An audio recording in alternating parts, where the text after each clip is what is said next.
বাংলাদেশ থেকে আসার পরে এই দেশে তারা ভোটার কার্ড বানিয়েছে, আধার কার্ড বানিয়েছে, রেশন কার্ড বানিয়েছে, ব্যাংকের অ্যাকাউন্ট করেছে, তাদের স্কুলের ছেলেমেয়েরা পড়াশোনা করছে, তারা চাকরি বাকরি সব করছে।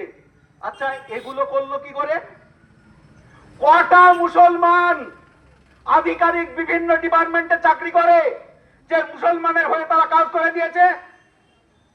এই প্রশ্ন আমরা রাখতে চাই তাদের সামনে যে ভারতবর্ষে আসার পরে তারা এগুলো কি করে বানালো। বন্ধুগণ, 2014 সালে যখন বিজেপি সরকার ক্ষমতায় এসেছিল, আমাদের মাননীয় প্রধানমন্ত্রী তিনি কি কি স্লোগান দিয়েছে আপনারা জানেন। তিনি বলেছিলেন কি, আচ্ছা দিন আয়েগা। তিনি বলেছিলেন কালা ধন वापस लाएंगे।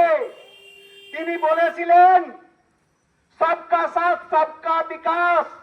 তিনি বলেছিলেন हर साल 2 करोड़ आदमी को नौकरी दी जाएगी। তিনি বলেছিলেন इंडिया का हर आदमी का अकाउंट में 15 लाख घुसेगा।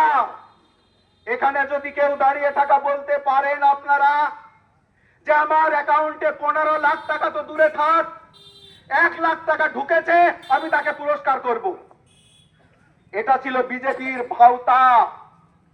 বন্ধুগণ, আজকে এই কম্পিউটারের যুগে, ইন্টারনেটের যুগে